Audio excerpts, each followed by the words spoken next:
नमस्कार विद्यार्थी मित्रांनो. मागील भागात प्रकरण दुसरे, युरोपीय वसाहतवाद, यात आपण वसाहतवाद म्हणजे काय, वसाहतवादाचा अर्थ, वसाहतवादाचं स्वरूप आणि हा जो वसाहतवाद आहे ह्या वसाहतवादाच्या उदयाची कारण, या वसाहतवादाच्या उदयाचे चांगले वाईट अशा दोघी परिणाम आपण मागील भागात अभ्यासले. आज आपण या दुसऱ्या प्रकरणातील तिसरा भाग म्हणजे युरोपियन वसाहतवाद, याच्यात अमेरिका खंड आणि ऑस्ट्रेलिया आणि न्यूझीलंड याबाबत अभ्यास करणार आहोत किंवा अभ्यासणार आहोत.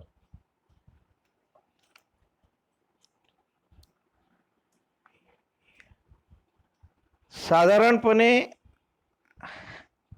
अमेरिकेतील वसाहतवादाचा अभ्यास करत असताना आपल्याला एक गोष्ट या ठिकाणी लक्षात येते की या काळामध्ये ही जी बलाढ्य युरोपियन राष्ट्र होती, ह्या राष्ट्रांनी अन्य दुर्बल राष्ट्रांवर आपलं प्रभुत्व प्रस्थापित करून त्या ठिकाणच्या वसाहतीतील लोकांना राजकीय गुलामगिरीत ढकललं. वसाहतवादी युरोपीय लोकांनी, स्थलांतरितांनी अमेरिका खंडातील मूळ रहिवाशांच्या जमिनी बळकावून प्रसंगी त्यांच्याशी युद्ध करून, त्यांच्या कत्तली करून मेक्सिको आणि पेरू देशातील स्थानिकांची राज्य नष्ट केली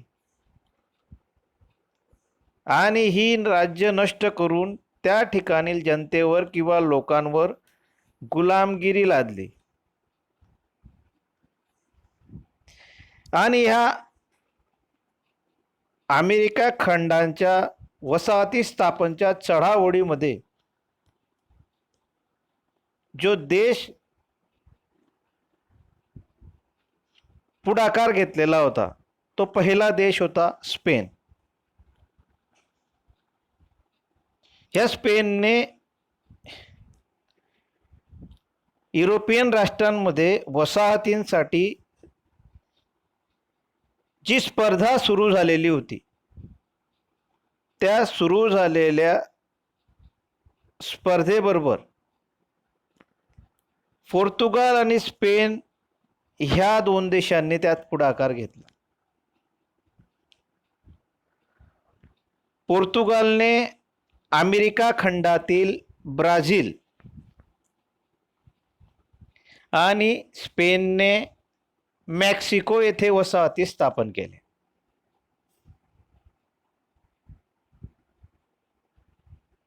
कारण अमेरिकेच्या भूमीवर ऊस आणि तंबाखू पिकविण्यासाठी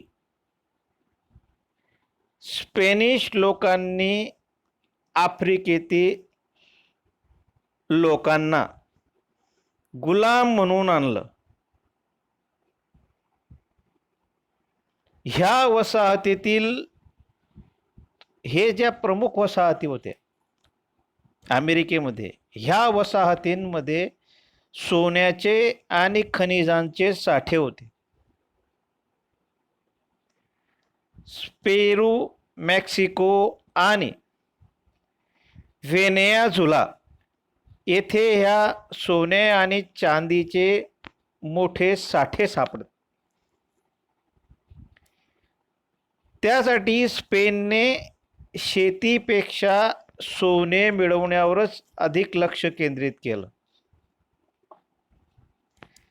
त्यांनी दक्षिण अमेरिकेमध्ये संपूर्ण जी किनारपट्टी आहे, सागरी किनारपट्टी, त्या किनारपट्टीवर आपलं प्रभुत्व स्थापन केलं आणि दक्षिण किनारपट्टीवरील फ्लोरिडा ते कॅलिफोर्नियाचा जो प्रदेश आहे, हा प्रचंड प्रदेश स्पॅनिश लोकांनी ताब्यात घेतला. तेथे त्यांनी अमेरिकेतील रेड इंडियन लोक आणि आफ्रिकेतून आणलेले गुलाम ह्या दोघांकडनं शेती करून घ्यायला सुरुवात केली.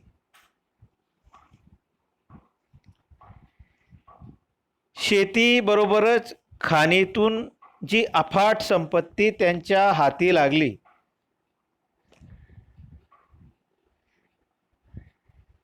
स्पेनने या भागामध्ये आपला कारभार सुरळीत चालवण्यासाठी काही गव्हर्नर्स म्हणजे अधिकारी लोकांची नेमणूक केली. स्पेनचा राजा हा या वसाहतींचा सर्वोच्च सत्ताधीश होता. कौन्सिल ऑफ द इंडीज या संघटनेद्वारे सत्ता राबविण्यात येऊ लागली आणि ही जी कौन्सिल वसाहतींमधील व्यापारही सांभाळत होती. या वसाहतींमधून जो कच्चा माल होता तो स्पेनला नेला जाऊ लागला आणि त्यापासून बनवलेला पक्का माल हा स्पेनमधून वसाहतींच्या बाजारपेठेत विक्रीसाठी आणला जाऊ लागला. ह्या प्रदेशामध्ये सोने चांदीच्या व्यापारात राजाला प्रचंड नफा मिळत होता आणि ह्या नफ्यातून भरपूर अशी संपत्ती, भांडवल हे स्पेनला मिळत होते. ही स्पेनची भरभराट पाहून पुढे इंग्लंड, हॉलंड, फ्रान्स यांनीही अमेरिका खंडात वसाहती स्थापन करायला सुरुवात केलेली. आणि याच्यानंतर जो दुसरा देश आहे तो म्हणजे इंग्लंड.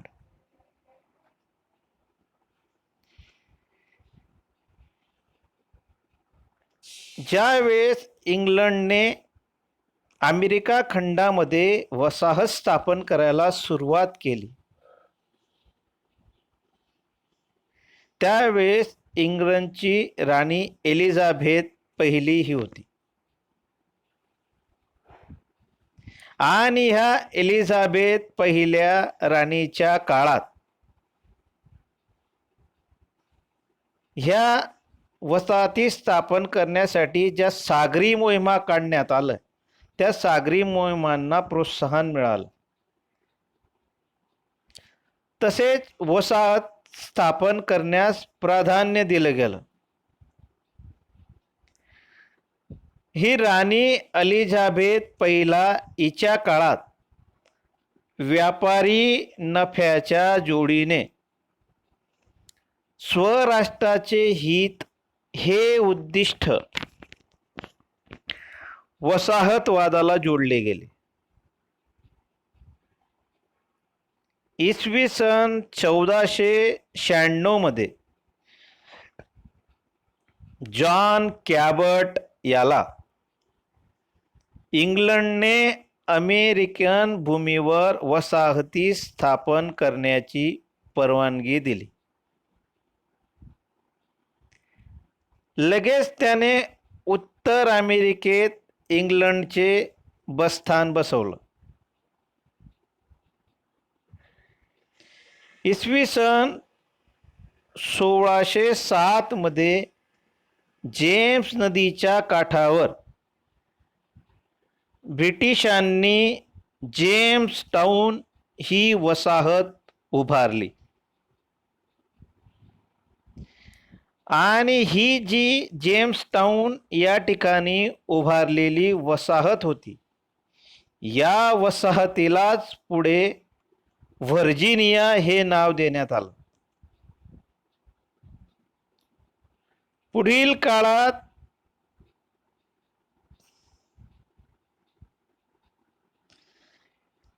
उत्तर अमेरिकेतील पूर्व किनाऱ्यात प्रदेशात न्यूझीलंडपासून ते केरा कॅनोलपर्यंत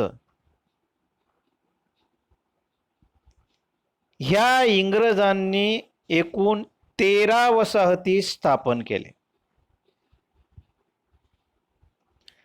परंतु इंग्लंडने अमेरिकेत स्थापन केलेली पहिली वसाहत ही व्हर्जिनिया ही होती. इथून मग इंग्लंडचा ह्या वसाहतवादाला सुरुवात झाली.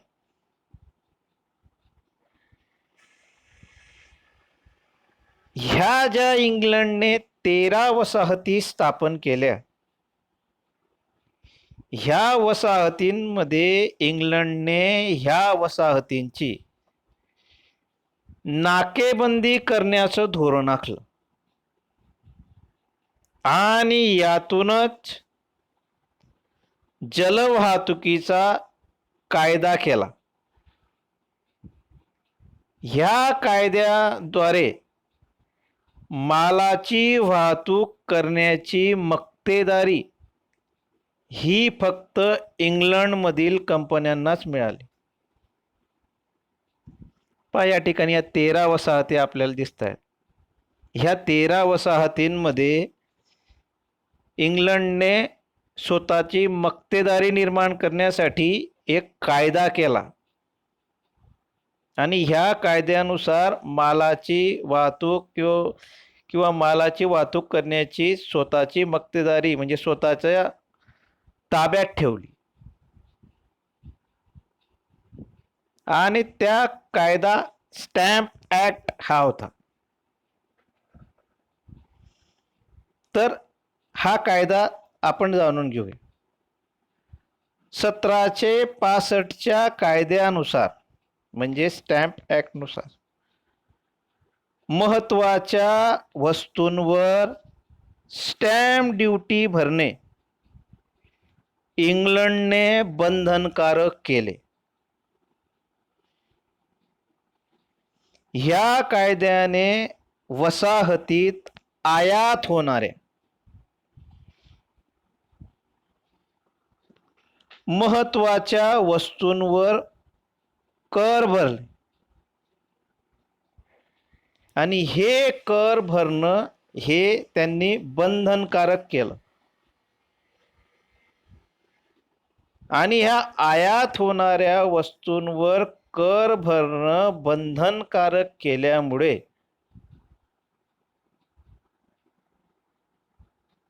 त्या वस्तूंच्या किमती ह्या वाढल्या. ह्या स्टॅम्प ॲक्टद्वारे लादल्या गेलेल्या करास आणि इंग्लंडने अमेरिकेतील त्यांच्या वसाहतींवर घातलेल्या इतर निर्बंधांना व्हर्जिनिया, मॅसेच्युसेट्स ह्या वसाहतींनी विरोध करायला सुरुवात केली आणि ह्या विरोधातूनच एक गोळीबार घडून आला. तो म्हणजे बोस्टन या ठिकाणी हा गोळीबार घडून आला.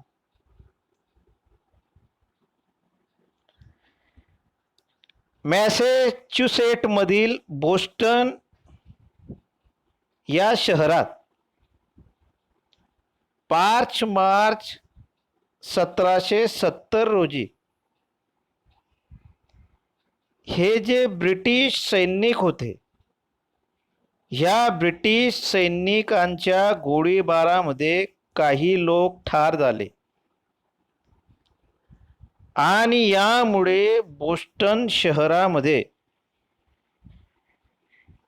प्रचंड असंतोष वाढला आणि ह्या असंतोषाचा परिणाम लोक एकत्र होण्यात झाला आणि हे बोस्टन या ठिकाणी एकत्र झालेल्या लोकांनी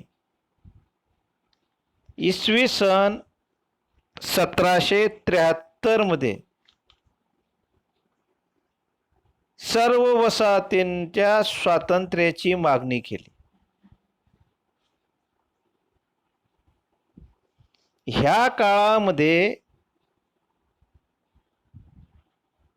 बोस्टन या ठिकाणी अजून एक घटना घडलेली आहे आणि ती इतिहासामध्ये बोस्टन टी पार्टी ह्या नावाने प्रसिद्ध आहे. ही बोस्टन टी पार्टी काय होती ते आपण समजून घेऊ. ब्रिटिश संसदेने अमेरिकेतील वसाहतीत चहा विकण्याची मक्तेदारी ही इंग्लंडच्या ईस्ट इंडिया कंपनीला दिली होती. या वसाहतींवरील निर्बंध इंग्लंडने रद्द करावे, या वसाहतींना त्यांचा राज्यकारभार करण्याचे स्वातंत्र्य द्यावे, अशी मागणी तेथील नागरिक करू लागले. ह्या मागण्यांना इंग्लंडने नकार दिला आणि हा नकार देताच ह्या वसाहतींनी इंग्लंडच्या मालावर बहिष्कार टाकला. इसवी सन 1773 साली बोस्टन या बंदरात स्थानिक जनतेने निषेध दर्शविण्यासाठी ईस्ट इंडिया कंपनीकडून आलेल्या चहाच्या पेट्या ह्या समुद्रात फेकून दिल्या आणि ह्याच घटनेस बोस्टन टी पार्टी असं म्हणतात किंवा ही घटना बोस्टन टी पार्टी या नावाने इतिहासामध्ये प्रसिद्ध आहे.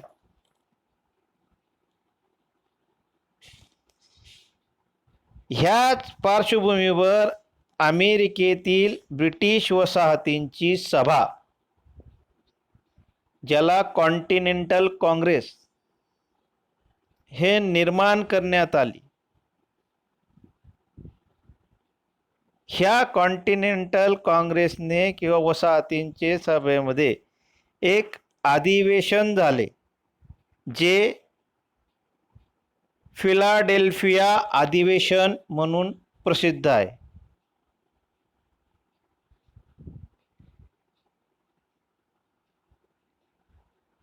इसवी सन 1774 मध्ये फिलाडेल्फिया येथे ह्या वसाहतींचं एक अधिवेशन भरलं. त्यांनी ब्रिटनमधील मालाच्या आयात व निर्यातीला प्रचंड विरोध केला आणि ब्रिटिश माल वापरू नये किंवा ब्रिटिश मालावर बहिष्कार घालावा असा निर्णय घेतला आणि यातूनच अमेरिकेतील वसाहतींनी वसाहतवादाविरुद्ध लढा पुकारला आणि या लढ्यामध्ये त्यांनी एक जाहीरनामा प्रसिद्ध केला जो स्वातंत्र्याचा जाहीरनामा आहे.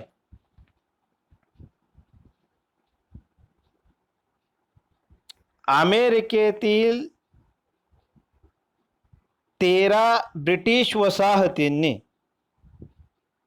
एकत्र येऊन आपण इंग्लंडच्या सत्तेपासून स्वतंत्र झाल्याचं जाहीर केलं आणि 4 जुलै 1776 रोजी या वसाहतींनी स्वातंत्र्याचा जाहीरनामा संमत करून टाकला.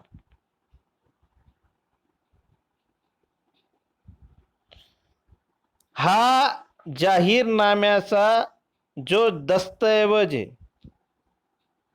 हा दस्तऐवज थॉमस जेफरसन याने तयार केलेला होता.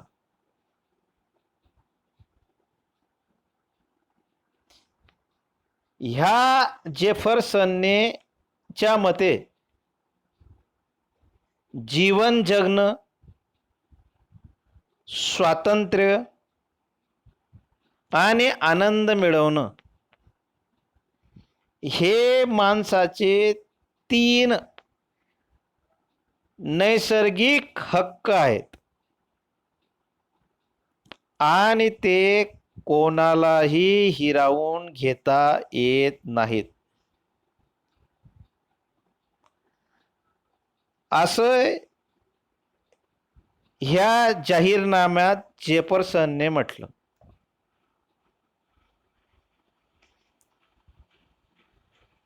या थॉमस जेफरसनच्या जाहीरनाम्यातील विचारांमुळे या वसाहतीत स्वातंत्र्याचे वारे वाहू लागले. ब्रिटिशांविरुद्धच्या लढाया त्यामुळे अधिक तीव्र झाल्या आणि ह्या लढायांना स्वातंत्र्य युद्धाचं स्वरूप प्राप्त झालं.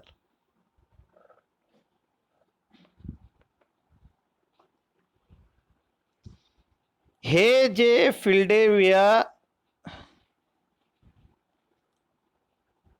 अधिवेशनानंतर स्वातंत्र्याचा जाहीरनामा तयार झाला किंवा जाहीरनामा थॉमस जेफरसनने तयार केल्यानंतर ब्रिटिश विरोधी वातावरण तयार होऊन वसाहतीमधील लोकांनी स्वातंत्र्ययुद्धाच्या माध्यमातून किंवा स्वातंत्र्ययुद्धासारखं स्वरूप मुक्त होण्यासाठी त्या ठिकाणी तयार केलं. हा जो स्वातंत्र्याचा जाहीरनामा प्रसिद्ध झाल्यावर ब्रिटिश सैन्य आणि 13 वसाहतींमधील नागरिक यांच्यात ह्या सतत लढाया होत राहिल्या, ज्याला आपण स्वातंत्र्य युद्ध असं म्हणू. आणि सरतेशेवटी सॅराटोगा येथील लढाईत ब्रिटिश सैनिकांचा निर्णायक पराभव या ठिकाणी झाला आणि फ्रेंचांनी वसाहतींच्या संघर्षात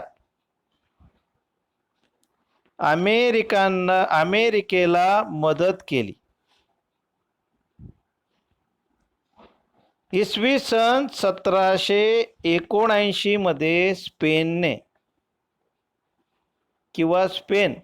ही अमेरिकेच्या बाजूने ह्या युद्धात उतरली.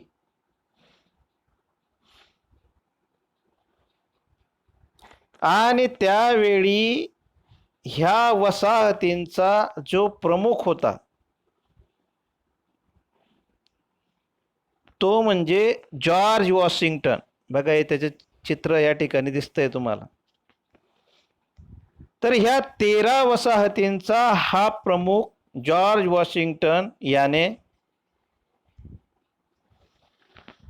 या ठिकाणी इंग्रजांचा पराभव केला.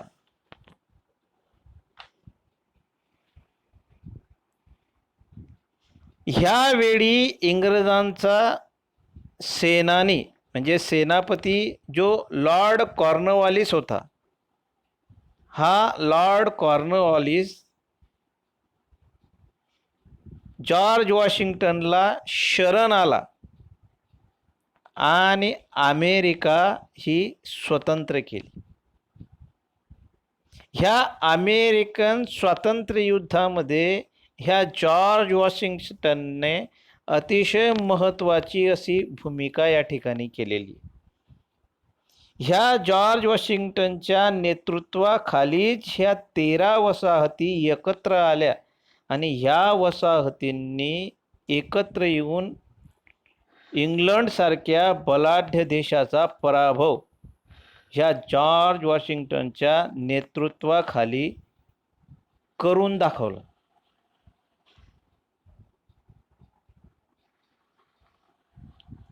अमेरिका स्वातंत्र्य झाल्यानंतर ह्या अमेरिकेच्या स्वातंत्र्य लढ्यामध्ये त्यांना काही गोष्टी समजून आल्या. त्या आपण अमेरिकेच्या स्वातंत्र्य लढ्याच्या देणग्या असं म्हणू शकतो.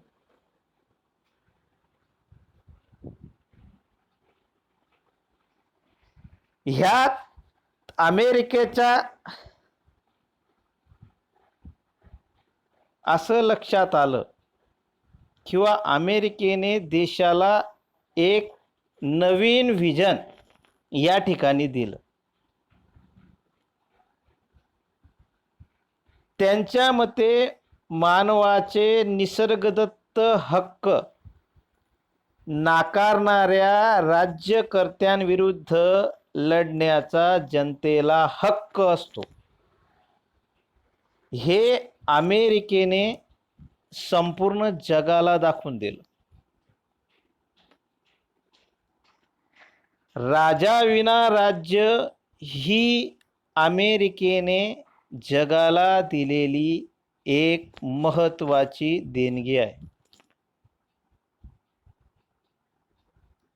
अशा पद्धतीने अमेरिकेमध्ये ह्या स्वातंत्र्य युद्धानंतर एक स्वत्वाची किंवा आत्मविश्वासाची भावना या ठिकाणी निर्माण झाली. याचा नंतर पुढचा देश आहे तो म्हणजे कॅनडा. अमेरिकेजवळील कॅनडा प्रदेश हा 1763च्या पॅरिस तहानुसार हा इंग्रजांकडे गेला.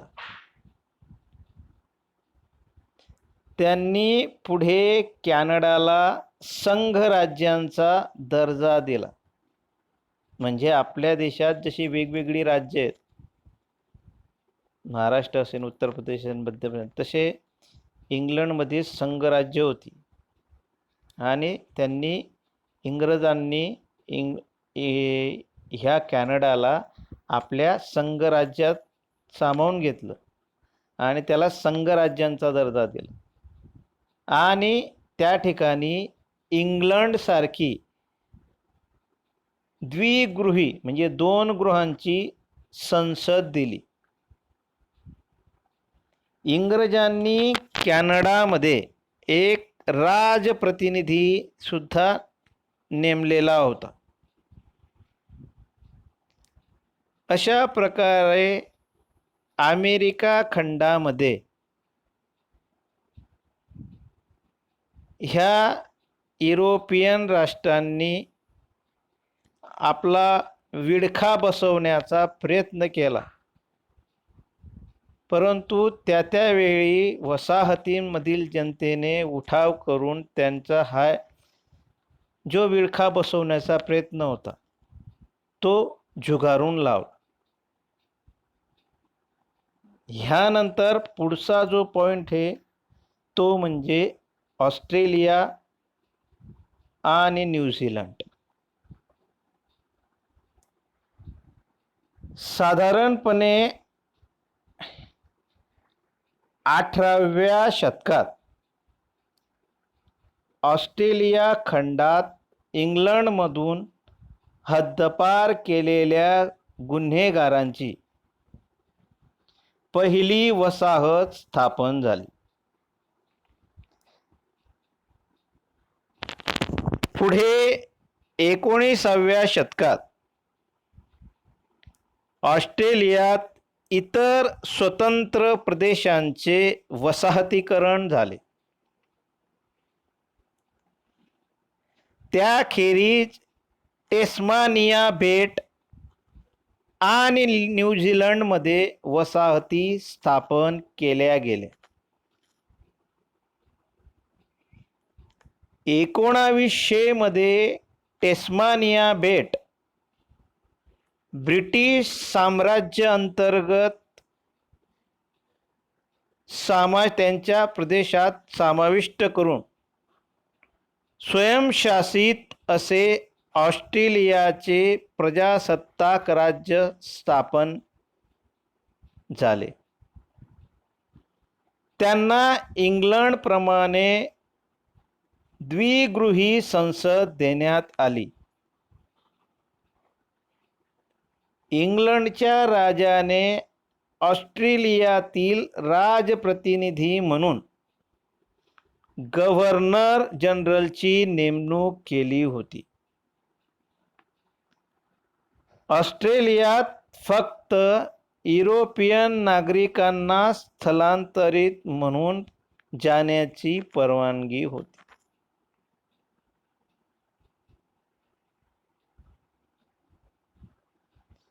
पुढे न्यूझीलंडचा साम्राज्य अंतर्गत स्वशासित देशांचा दर्जा हा 1907 मध्ये देण्यात आला. न्यूझीलंडमधील वसाहतींनी लोकशाही पद्धतीचा अवलंब केला. सार्वत्रिक मताधिकार, सरकारी मालकीची रेल्वे, आग आणि अपघाताचा विमा, वृद्धांसाठी निवृत्ती वेतन, कामगारांना कामावर खाजगी किंवा मृत झाल्यास नुकसान भरपाई या गोष्टी इसवी सन 1900 पूर्वीच न्यूझीलंडमध्ये राबविल्या गेल्या.